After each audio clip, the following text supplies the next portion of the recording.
Yo, what's the deal, YouTube? It's your boy First Class 305. Today I'm gonna do something I haven't done in a minute. Just because I've been so caught up getting people the crazy hookups and whatnot. But we're gonna get back to what started me on this YouTube channel thing, and it's just basically sneaker discussions. Y'all already know that Obsidian Blue 12s came out. I said it was a super easy pickup, but that's few and far in between in the sneaker community lately. The easiest sneaker pickup that I've had thus far this year, or even in the last 2 years, to be honest with you, maybe the last 3, is the 11 lows. The 11 lows, which were super crazy, and by the time people caught up to how dope the quality was, the price already jumped up to like $225 for $150 shoe after taxes. But overall, I went to go scoop those up. It was a super easy release, and I was out there talking to a couple other cats out there, a couple of the fam out there who out there every sneaker release. I swear every time I go out there, it's like a reunion. It's like a cult. But anyways, and I was having a couple of discussions with them, and one discussion that came up was a topic that I was talking to them about. Just pretty much dumbfounded at how easy that release was. Is if Hypebeasts, media, social media, as well as the internet, are making releases more difficult for just sneakerheads in general. And I personally came to the conclusion that, in essence, I don't know. To be completely honest with you, let's start off with social media. I think social media is kind of putting a bit of a damper on the sneaker culture. Main reason for that is because with the whole celebrity watch and all that other stuff, a lot of people, especially the youth, and I hate to say it, but it is somewhat of a youth thing. When they see somebody influential wearing a specific sneaker, they tend to gravitate more closer to it. A prime example of that is the Reebok Questions. A super dope release, super dope shoe, super clean. Materials were up to par. We're actually exceeding industry standards, as well as the quality of the build itself was bonkers, and it had no movement from the youth. And main reason for that is because you had the sites like Soul Collector and sites like sneakernews.com. If you're following them on your Facebook page or Twitter, they didn't really put too much emphasis on that shoe. So in essence, what ends up being the case, nobody gravitates to the shoe, and the pickup ends up being a lot easier, just because there isn't any hype behind the shoe or whatnot. As well as, actually, matter of fact, I'm going to go ahead and pause this right quick because the battery's about to die, and I still have a lot of talking to do. We're only like 3 minutes in, so y'all just bear with me. Alright, I'm back. Sorry about that delay. But anyways, like I was saying, we already touched base on the whole social media thing, which is, honestly, it does make the sneaker releases a lot more difficult. I was touching bases on, I touched the point as far as the Reebok Questions, where it was a superior shoe above all other Jordan releases, not Nike, because honestly speaking, y'all already know how I feel about the Nike Elites, well worth the price, and whatnot. But as far as other sneaker releases, let me get that in there and make sure we all clean and all that, so we looking fresh to death. Y'all see what I'm rocking right now? It's the cement beanie that I ended up scooping up. I love this joint. Still haven't wore it out in public, which is why the tag is still on it. I just wanted to throw this on, so you know what I'm saying, I'll get on that fly guy tip. You know what I mean? Let me get those Armanis on there proper. But anyways, man, social media definitely makes the sneaker pickups a lot harder. Another thing that makes the sneaker pickups, we're gonna touch base on the internet, whether the World Wide Web, because us that grew up prior to the whole influx of internet activity, as far as the Twitters and the Facebooks, people who actually a major part of the MySpace era, that you weren't able to like pages and stuff like that, we're also around for that. And just in general, just anytime prior to, let's say, 2005, 2006 and further, we can honestly look back on those times and say to ourselves, sneaker pickups were a lot easier, just because there wasn't that, like as I stated before, the influx of influences from the internet causing mass hysteria even down as far as the Galaxy foams and the Yeezys and all this other stuff. Just to give y'all an example, if I'm not mistaken, because I haven't been on the dunk game for a minute, the SB game for forever and a day, I picked up the NYC Purple Pigeon joints, the dunk joints. Everybody who knows about that shoe knows that that shoe goes for bonkers cash. VNDS, NDS, it doesn't matter. Niggas need those in their collection. When I was able to pick up the shoe, it was more of a word of mouth scenario. So you just really had to be a part of the culture in order to get limited releases like that. Honestly, looking in hindsight, looking at that situation in retrospect, if we did have the internet, if the internet was in full flurry like it is right now, it would have been mass hysteria for that shoe as well. There was, give or take, about 60 people out there for the shoe, but you already know how it is. Y'all know how New York cats do with sneakers, and y'all know how hard it is to scoop up sneakers in New York because it is embedded in the city. It's like the sneaker culture is just as much as much part of New York culture as, let's say, pizza. You know what I'm saying? Let's say the big New York style pizzas, or let's say the Subway, or let's say how everybody co-signs New York water, tap water, and I will say New York tap water is the best water you can ever drink in your life. Seriously, I'm not even playing. Like, yo, do you see the look of seriousness on my face right now? That's the best water in life. But it is the sneaker culture is real big out there. The sneaker culture is real big on the West Coast too. I got a lot of brothers that I usually kick it with who really down with the sneaker game, who actually tutored me to a certain extent as far as anything outside of Nike. As far as the A6 game, as far as the New Balance game, as far as even down as far as you want to talk about Adidas and stuff to that effect. They really put me on to stuff like that. I've always been a guru as far as Nike and Jordans go, but they definitely made me broaden my horizons in regards to it. But the sneaker game is real heavy out there, so sneaker releases were a little bit more hectic out on those two states. But then when we start talking about, I'm a Floridian born and raised. Don't let the speech fool you. My speech is like that just because this is just a part of me. My mother's New Yorker to the core. She lived there since she was 21, came down here and just then had me and my brother.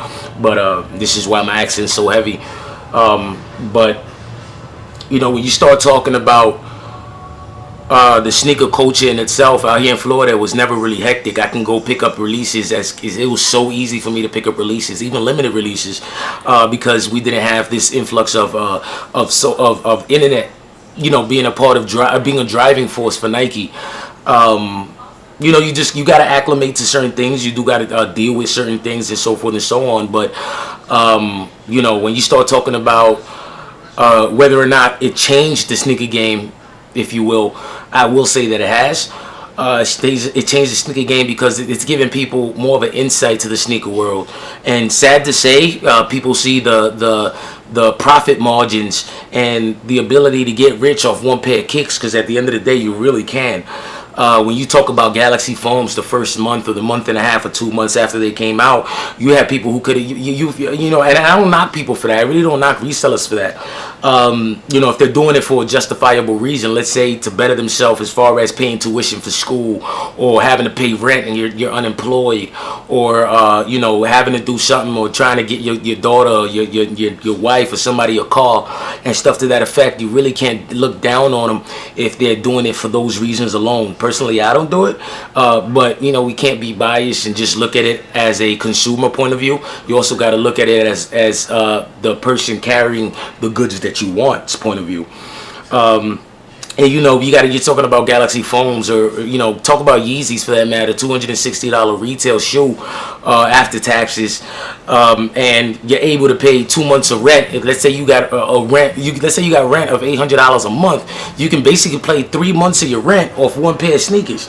So the profit margin is getting a lot higher than what it was before, just based on the internet and the social media and what the celebrities are wearing today and so forth and so on.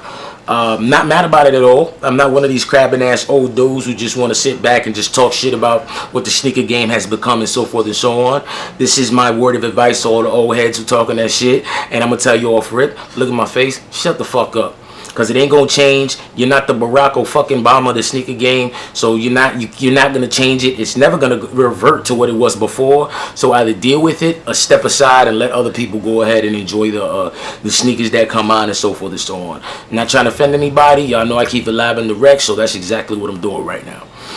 Now, as far as Hypebeasts, because everybody has this thing about, using the phrase Hypebeast as a negative connotation in the sneaker game. And I got news for everybody who decides to use that word in a negative aspect. If you want to ask yourself, or if Hypebeast, are Hypebeast bad, or are Hypebeast damaging the sneaker game? Do me a favor. It's gonna be easy as cake. If you really want to know, you want an insight whether a Hypebeast is damaging the sneaker game. If you really want to see, the opinion of a Hypebeast, look in the mirror and ask yourself. Because at the end of the day, anybody who likes sneakers is in essence a hype beast. When you talk about living and breathing the sneaker culture, like for instance, I live and breathe the sneaker culture. To a certain degree, I'm a hype beast. And you say to yourself, yeah, but are you a hype beast because you're telling everybody? And listen, yes, we're all hype beasts. We all have a certain degree of hype beast in us.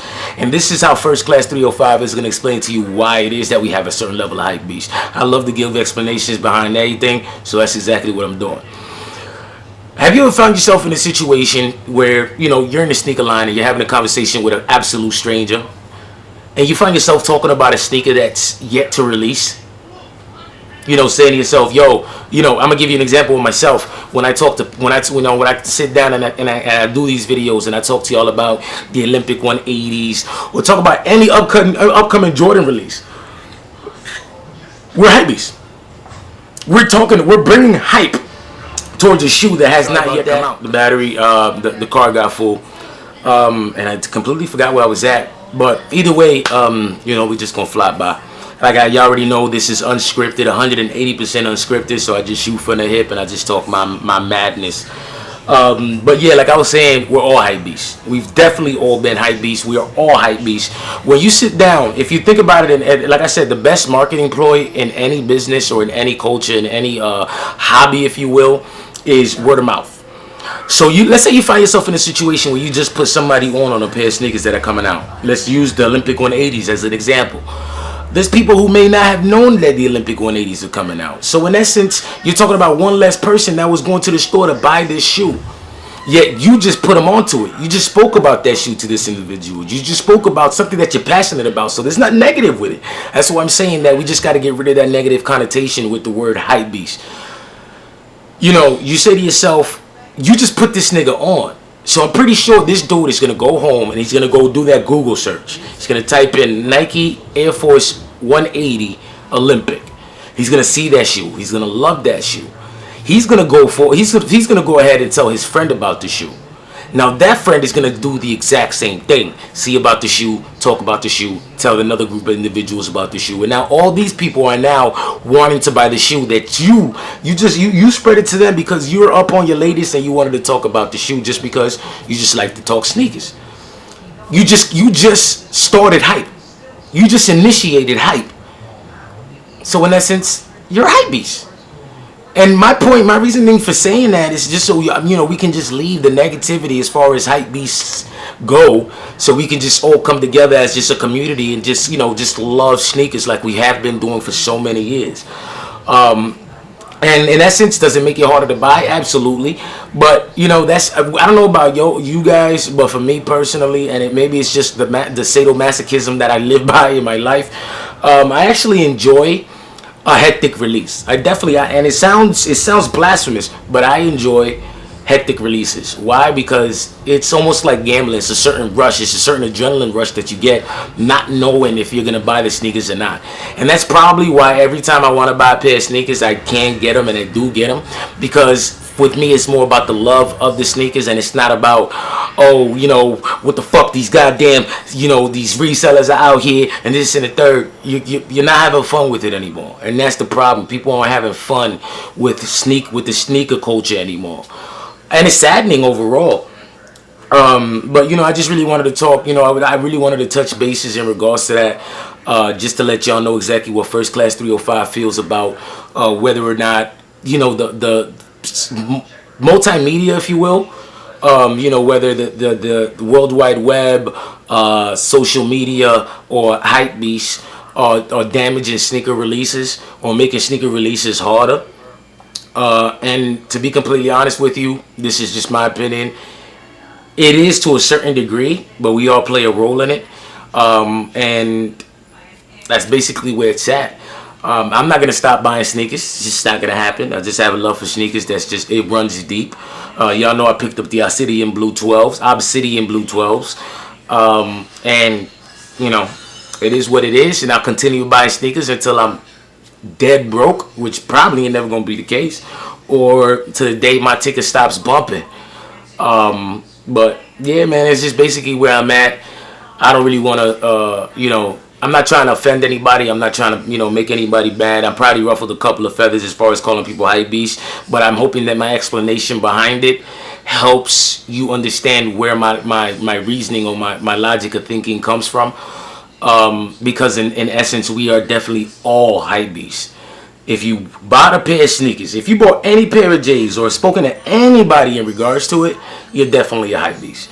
We're all hype beasts. And this is me. I'm a self-proclaimed hype beast. I'm not a hype beast in the sense where, I just buy sneakers for the sake of buying sneakers. In all honesty, I don't want to call people who do that hype beasts. I'm just going to call them weak-minded individuals who are swayed by what the masses are doing and not by what they want to do. We're gonna call them sneaker robots. People who buy sneakers just because a celebrity's wearing them or just because this person is wearing them. And it is what it is, But a hype beast in itself, I think we're all hype beasts. That's just my opinion. We're definitely all hype beasts. And if I broadened your horizon and changed your frame of mind of thinking, then my discussion video is made for something. But yeah, that's basically where it's at. One quick update: Obsidian Blue 12s are officially gone. Already sold those to a homie from YouTube as well. 205 shipped, as I told him what he was. He's gonna be super elated with the shoe. I had a conversation with him today. He's gonna be sending the payment in the morning. So please stop texting me about the damn sneakers. You snooze, you lose, man. You already know I live by that motto. With the sneaker game, it's the first one to pull a draw. And that's basically it. I also had a message from somebody who said that the sneakers are going for 180 to 200. And just to be clear, because I just want to make sure I'm clear with it, because I shoot from the hip. You're a fucking idiot. No, really you are. Like, I just want to be the one to tell you you're a fucking idiot. I think his name is like 75 Game Time or some shit like that. Yeah, you're a fucking idiot.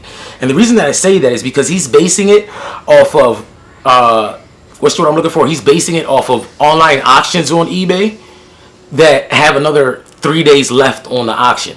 Buy it nows are going for obnoxious amounts of $279 plus $15 shipping, or 300 buy it nows and stuff to that effect. All the numbers that he's talking about are numbers for listings that still have 24 to 48 hours left on the listing. So obviously that number is going to rise. Just being logical, get your head out of your ass and pay attention, you fucking eBay rookie. What are you going through? What are you thinking? You're a fucking moron. It's just what it is. Don't try to correct me, because when I do stuff, I do it to death. And if I'm saying something, it's an educated statement. It's not a statement from the flyby because I'm bored and I ain't got nothing to do and I'm just playing my balls at home and want to make up stories. I'm talking to you live and direct. All the ones that have sold before and were selling prior to the sneaker release, or even on the sneaker release, all of them have been, as I stated before, at 250 to 280 range. The cheapest I saw them for is $245, yet it was $15 shipping, so that just drives the price right back up. So I knows what I'm talking, as I knows what I'm talking about. So if you do your homework before you try to step the first class 305 with the fuckery. Come on, son. But either way, like I said, Obsidian Blues are gone. 13 lows are gone as well.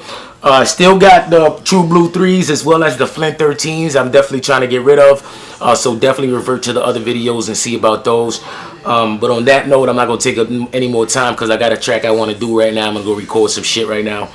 And this video is entirely too long, so hopefully y'all watch the whole video so I can get some messages in there and I'm not just rambling at the mouth. I'm actually kicking some knowledge, nigga. I feel like I'm Nas of the sneaker game, son.